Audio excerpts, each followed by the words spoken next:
Did you hear a thud? Well, if you were at the PMEA conference last month, you certainly did. You heard the Harvard Undergrad Drummers. And today we are talking to and learning more about them on today's PMEA's Take Note podcast.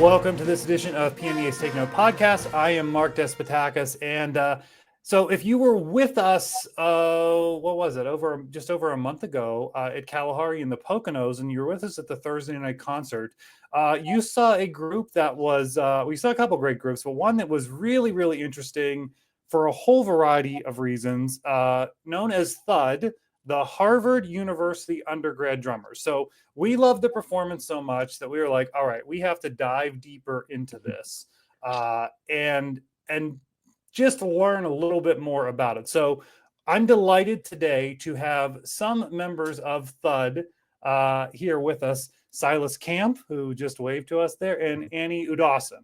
I got that right, I hope. Yes. Thank you both for being with us.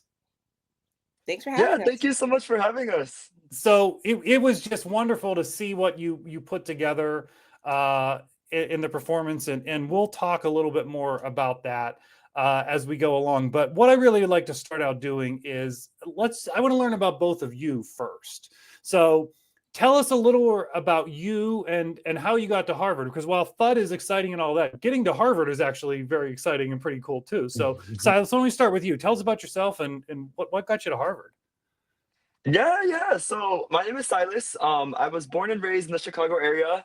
I take the He series, and I'm a junior at Harvard College. So I'm going to be a senior next year along with Annie. It's both of our last years, so we're almost done. It's been a great ride, but yeah. So I have been into music kind of my whole life.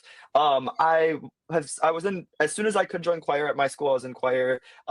We had a recorder club. I joined that as soon as I was old enough. I joined my xylophone club, and then I got into percussion a lot in middle school when I joined our concert band, and I continued with that throughout middle school and high school. Did marching band, was in the drum line. So I've been kind of, it's like I said, into music in general, and specifically for percussion for a long time. I also been a big theater kid, which is, I feel like, which Annie will probably talk about a little bit later. THUD is kind of a big fusion between, it's a love story between theater and percussion. So that really helped in terms of, I feel like, my creative outlet. I built a great community through my theater community at school. But yeah, as for how I got to Harvard, it's been a long time coming. I feel like as people, like, we're all like built together from the little individual experiences that we have across time. So I think, I mean, this might be cliche, but I first have to shout out my mom. She's a wonderful human being who taught me everything I know, and she raised me to be such a strong, independent person. So I owe a lot to that to her. But I think one of my main things that may have appealed to Harvard and was, I feel like I'm very driven. Like I once I set my mind to something, I kind of set on that path. Like, I'm not very rigid, but I like go for it and drive it forward. And I think that's what got me here today. And yeah, Awesome. that's Very me. cool. Very cool. All right, Annie. Yeah. Hey, everyone. I'm Annie. I'm from outside of Cincinnati in Ohio, so I'm a fellow Midwesterner alongside Silas. And I guess a really huge part of my upbringing, I guess, being from Ohio, was band. We're a really big band state. And I think the more marching style, like classical percussion band, as well as my family is Nigerian. So growing up, my dad, he was a performer and he was a percussionist. And I guess kind of finding my own intersections between the two of African percussion with American percussion. But still the common denominator being percussion really led me to joining the school band in sixth grade, where I played throughout middle school. I was in different ensembles throughout high school. I was also a part of the marching band. I was in front ensemble. I played xylophone. Um, and I really loved being a part of different music groups. I played bass guitar for a little bit with the jazz band. I would play some different instruments on the side on my own as well. But I really, really loved the communities that I found in my music programs. I loved the educators that I was exposed to and the knowledge that I got to learn from them throughout my music programs. And I feel that the different teamwork skills that I learned, collaboration, leadership from band was probably a huge driving force in what got me into Harvard. I think starting in band so young, especially in middle school, um, being able to figure out, how to work through ambiguous situations, like with sight reading, you're given a piece of music you've never seen before. How can you make sense of it? How can you make something work? How can you be a problem solver? And I think being able to have those skills in a very creative sense translated over academically, um, as well as just professionally with different internships and extracurricular activities that I was doing as I was growing up throughout high school. And yeah, I feel like all of these elements compounded on each other. Also, another shout out to the families that brought us where we are. Definitely a lot of encouragement and empowerment from my family when it came to applying to schools. Coming from a high school where mm, I think I was the second girl ever in our school's history to actually attend Harvard. Like this was very anomaly type of situation. So I think coming from a place where you could be empowered and really grow and prosper in the way that you wanted to was a huge driving force for me getting to Harvard where I am now. Oh yeah, very cool. And as viewers of our podcast know, I have an affinity for marching band, and we talk about marching band a lot. So I love to hear some marching band connections, and I go to Bands of America in Indianapolis every year. So I definitely know there's a lot of great Cincinnati bands for sure, and great Chicago bands too, that we see there. So that's very cool that you guys did that, and how you talk about how important music is and into the Harvard piece of such high academic rigor. I don't know that we mentioned what are your majors? Yeah. I realized I forgot to mention that. Yeah, I study math. I studied developmental biology. All right, so yeah, like neither are music, right? But Yeah. there is always, when we talk academically, all of these things that talk about the connection of music to math and to science. Of course, music is great on its own, but I'm sure, as you've evidenced by just your explanations here, it's helped you in your respective fields. So very cool, very cool. So okay, let's talk about THUD. So as I said, THUD was performed at the PMEA conference last month. The Harvard University Undergraduate Drummers is what THUD stands for. So what in the heck is this? I mean, like, try to explain it for somebody who's never seen it, because we have a lot of people who were not at the conference. Explain what this is. Yeah, sure. So THUD, the Harvard Undergraduate Drummers, we like to summarize ourselves as an alternative percussion group. So this essentially means anything that we feel like we can hit, tap, swing, can make it, I don't know, create some type of sound, some type of music. We want to use it. We want to experiment with it and see what can happen. So THUD has been doing this. We started in 1999, where a group of college students came together just looking to express their love for music and creativity in a way that Harvard had never seen. But they drew a lot of inspiration from the Blue Man Group, added their own twist to construct instruments from PVC pipe, experiment with sounds on boom whackers, and really establish this brand that we know as THUD. They had yearly percussion shows for the Harvard community, which we still continue up to this day. And they also began posting content on YouTube back in 2010, which we also still continue posting on there. And really, the rest was history. Since 2010, we've grown to have over 370,000 subscribers on YouTube, where we started. We're also active on TikTok and Instagram with over 10,000 followers on both of those platforms. And we're excited to keep growing. But when Silas and I were, thinking about this before, really, what is THUD? Like, what is the essence of our group and our mission? The first word that really comes to mind is community. That has always been about community. We love to bring together students from a variety of musical backgrounds and experience levels that are just brought together by the common love of music. We see percussion as a way to bring people in rather than leave people out and be more exclusive. And something that's really important to THUD is this idea that you don't need to be able to read music or formally play an instrument or have a musical background to be a musician, but instead you just need a means to create. And we see THUD as the perfect instrument to do just that. So since then, we've continued to have more students be involved, and keep experimenting with different ways that we can make percussion new. Yeah, we're going to get into talking about like how does this work and how do you arrange and the instruments, because I'm fascinated by that. But so how do you get into this? I mean, is this, anyone can do this, or how does this work? Yeah. So we have auditions at the beginning of every school year. It's around September. We advertise to we wish we could accept more like people from like the whole city, but it does have to be specifically undergraduates because it's in our name and that's what the school um like mandates for us. But so we advertise to the Harvard College undergraduates. We have a couple club fairs, and you'll see us popping up around. We play buckets in public sometimes, to kind of get people to like hear kind of what we do. Because sometimes like our online presence is predominantly boomwhacker videos, so sometimes people come into THUD with the expectation that that's either all we do or maybe they've never heard about boomwhackers before and they thought we only drum. So it's a nice way to kind of expose people to the different types of music that we play, and how we just harness percussion in different ways. um, but we accept people, as Annie said, from all different types of musical backgrounds or none at all. We have some people who, like Annie and I, who happen to be two people who have played percussion before. Um, we have some people who are like trumpet players only. We have some people who play piano. We have some people who have never really played an instrument in a group setting before.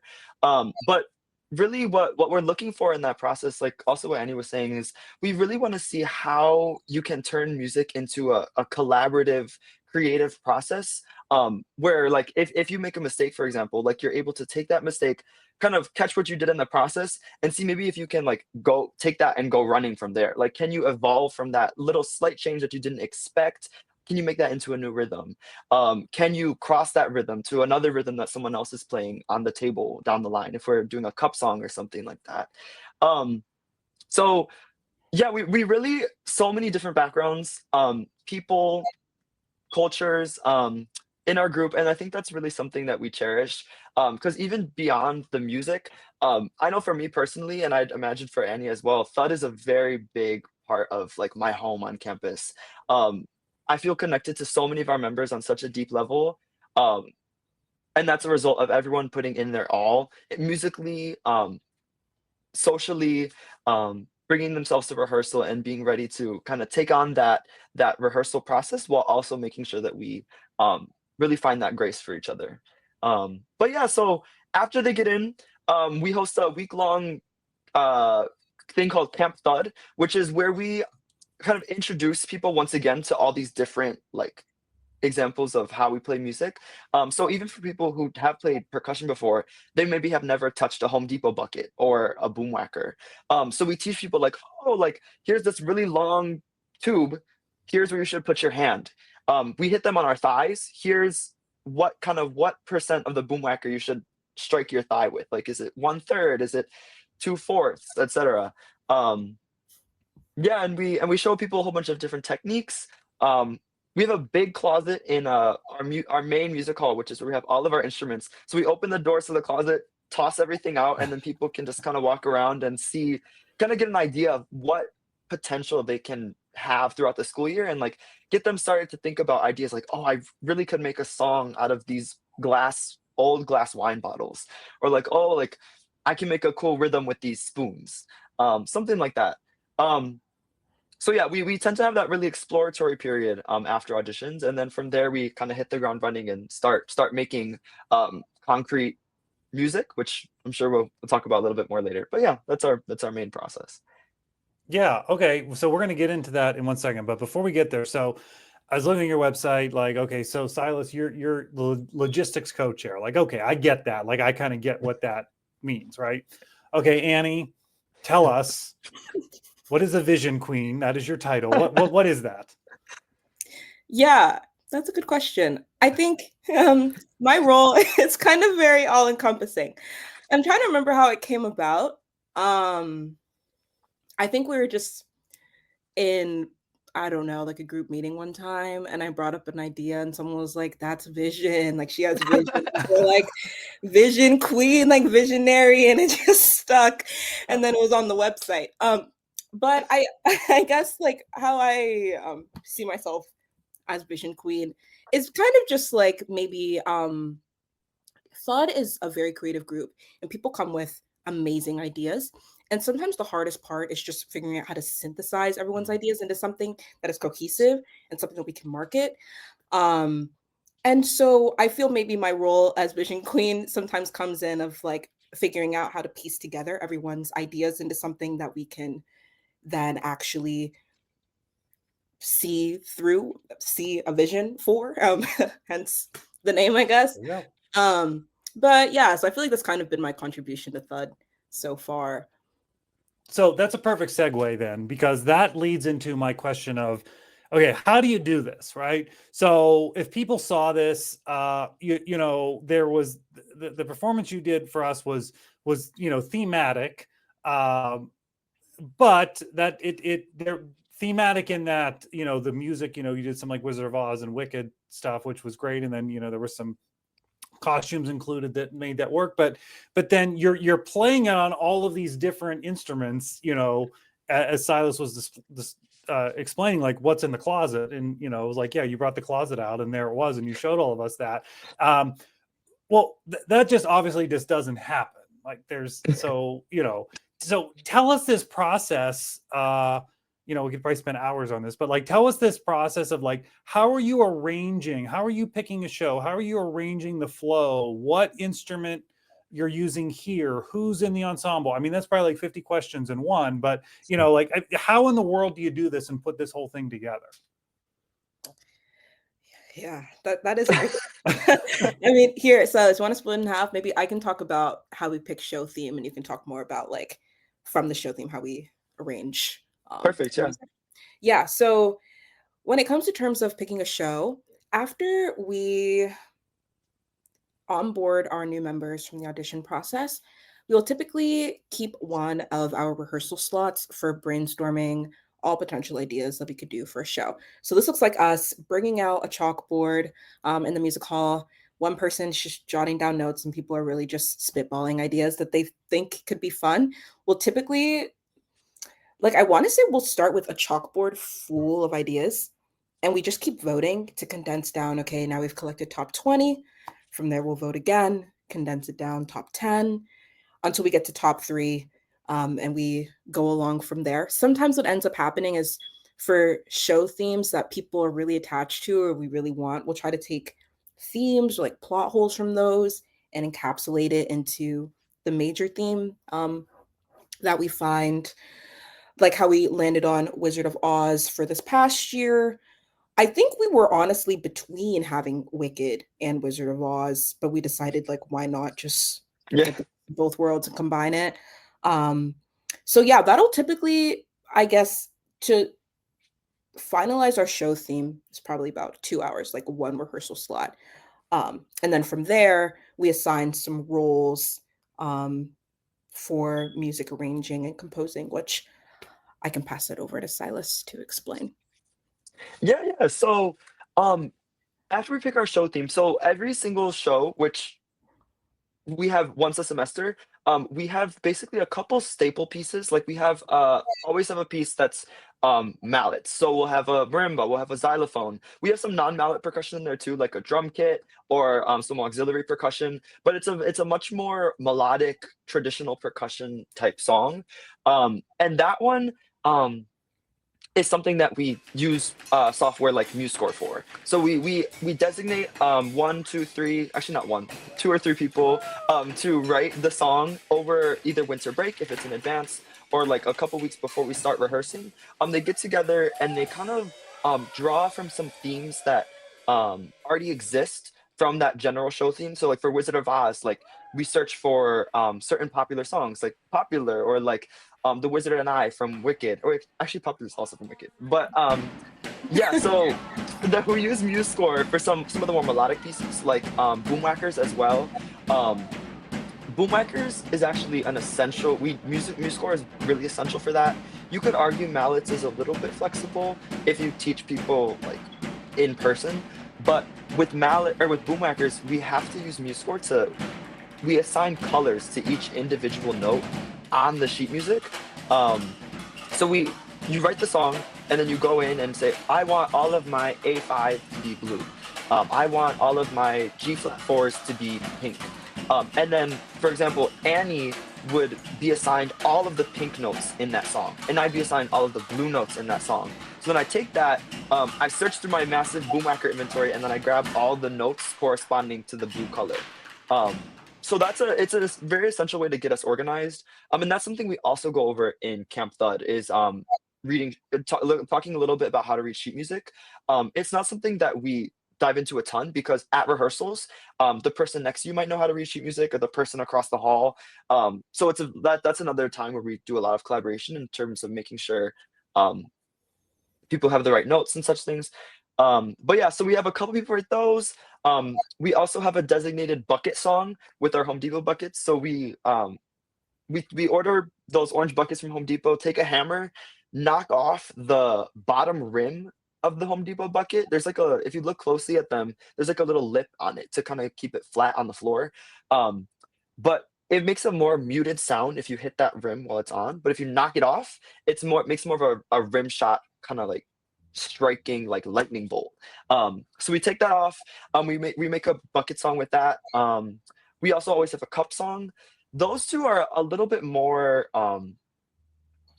of a free-flowing process. We don't use MuseScore because it's kind of hard to make all of the different notations. Like we hit the buckets in very specific spots. They might be all different. We hit the floor, we hit the chair. For cups, we hit the cups together.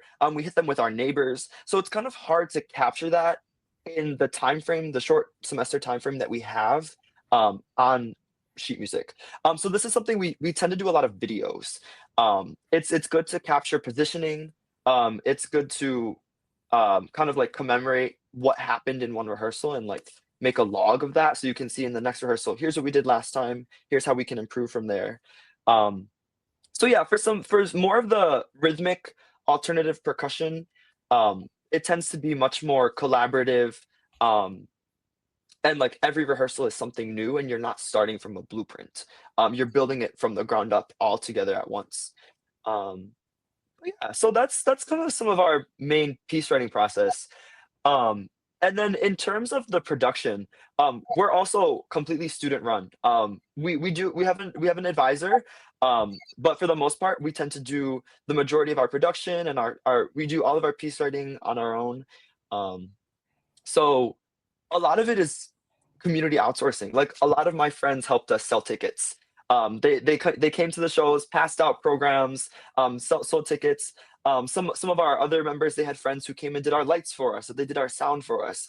So it's a very big project that everyone kind of comes together for, but it's really dependent on our members kind of reaching out to the community and having those people that are in their corner that they can bring in. Or we also do outreach sometimes in the case that we don't have those exact connections. But yeah. That's mostly it. That was a lot of information. Let me know if I missed anything. It's great information. So to follow up a little bit on that. So I was curious, you referenced, in the music hall. So are you part of the music department in any way? Is the advisor part of the music department, or you're still kind of your own completely separate thing? So we are an official student organization on campus, and we have a partnership with the Harvard College Memorial Hall, which operates kind of the music hall that we work in. We work with them to put on our shows and like work on the official documentation. Like we have to have a security officer for our performances who have to be there every single time. They're the ones who give us the keys to the closet, so they own the space. But technically we're not affiliated with any specific music groups. I will say our advisor is he is directly affiliated with the Office for Arts. He is the director of the marching band, I believe, and the wind ensemble. Yeah, so that's our main connection to the music department, but for the most part, we're kind of a free floating entity. So is there like an alumni network then? Like if you talk about starting in 1999, like are you all still connected and is like a big deal? You want to go ahead? I mean, I feel like that's something that we're honestly kind of like in between about and trying to work on a little bit more. Is I mean, as you will probably see on our website, we have a lot of our past THUD members that are all listed there. I've personally reached out to past THUD alum and asked them how they were doing, like how since THUD, catching up with them. So the alumni community is definitely there, and it's definitely something that we are looking to reach into more in the future. Yeah, that's cool. I mean, I just think that like a reunion at some point, I think You would, know, you know? I agree because we're getting up to. I mean, oh, we missed 25 years, but we could do Yeah, like a well, 30's coming 26 up, so year you'll be thing. alumni at that Yeah, point. You can help organize the 30th. for sure.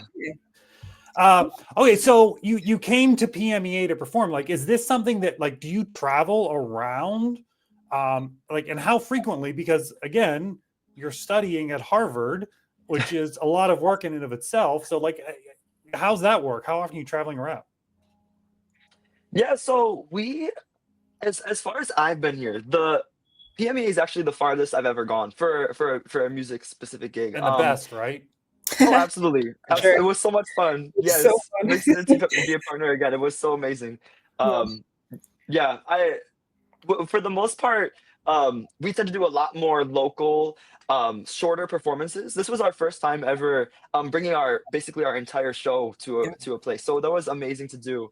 So But what we're predominantly doing in terms of outreach and community work is we have like a 5 to 6-ish minute Home Depot bucket set that we play like at sometimes at graduations, or we just played at the Harvard Business School. They had like their last lecture of the school year. So we performed for their entrance. We performed at a Harvard American Repertory Theater gala. So we performed for a big event that kind of worked to bring in a lot of people from the community to kind of get to know what that program has to offer. So it tends to mostly be in the Cambridge, Boston area. Um, yeah, as far as I know, I think well, I've never been out of state for THUD. PMEA was my first time. I don't know, Annie, do you remember any other? no, Yeah, I think that was our first time. Oh, cool. yeah, All right, good. Then yeah. we've made the THUD history books. Then Oh, that's absolutely. very cool. Very Yeah. cool. Yeah. So, okay, and you were with us and performing in front of a bunch of music educators, and I'm sure that you run into music educators frequently, and we know that, especially both of you speaking so much about percussion and how that shaped you, that percussion is so foundational in music in those early elementary grades, and boomwhackers changed the game. However many years ago they came out for elementary music education. But there's always been rhythm used to teach anything, really, not just music. As we look at the ABCs and all that, I mean, the rhythm is a piece of all that. So I'm just curious, what reaction you may have had over time from music educators about what you do, and if there's like any aha moments for them, like I could do that with my class. That was such a neat idea. I'm just what's been the reaction? Yeah, I think it is definitely mainly positive reactions. I remember at PMEA on the day of our panel, we had a music educator come up to us and she was super stoked because she was like, I've been with THUD since they first started posting their Boomwhacker videos. And I show my kids your guys' videos like every day after recess. We're huge THUD fans. And echoing similar sentiments to what you've talked about, that as you said, percussion is very foundational in starting children's music knowledge, and something that makes music so accessible to kids through boomwhackers is just, we hit, but you're still learning notes at the same time. So it's kind of, you can kill two birds with one stone, but it's still pretty simple to pick up on. And so she mentioned something that they would use our videos for was to see all the many ways you could use boomwhackers, all the many songs that they could play with boomwhackers outside of, I guess, some of the more easier songs that they play in class. Like, I guess how advanced that the instrument can become, and kind of give students something to aspire to a little bit. She also mentioned that they would look at our cup videos too, because they would play with cups sometimes. And honestly, I mean, I do study math. So she's talking about how they would count like how many times maybe we'll switch colors or how many times we pass. Kind of, getting into more of now the technical counting side of music as well. So, and I remember, oh no, am I gonna forget what I was gonna say? Oh no, yeah. She mentioned that they would take inspiration like from our Boomwhacker videos or from our cup videos to make their own type of like camp thud. And at the end they would graduate from and they would make their own thud shirts and like play along to some of our songs or mimic some of our cup beats. So I think definitely, and this is something that we're looking to expand more in coming years too, is like our music educators outreach. Because I think Silas, you might have mentioned that you grew up watching thud videos, correct me if I'm wrong, but some other members also in THUD, like how they learned about THUD was from when they were in elementary school watching THUD videos. So there is definitely a really strong connection between THUD and music education. Um, and yeah, I feel like there's even more ways to brainstorm of how we can continue being a tool to bring more kids into music. Yeah, and I know, like when I did have boommarkers in my school. We watched those videos, and I remember it would always be my favorite day in music class is when the boommarkers were out. So like firsthand, like I can tell you just how inspirational like these colorful tubes are to kids, and I think it much more from like a student perspective. I think one unique thing about THUD is that I know when I was going into college, I was kind of getting prepared to like no longer play instruments or think that I wouldn't have time in college to be able to dedicate all this time to creating music and creating percussion. But I think like kind of what you were saying earlier about how Annie studies math and I study biology, like that is still so important to our lives, and we found really strong ways to integrate new creative ways to play percussion.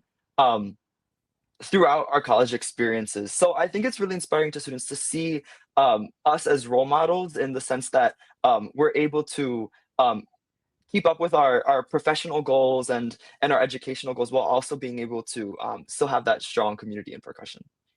One Yeah. thing I didn't, oh, go ahead. Go ahead.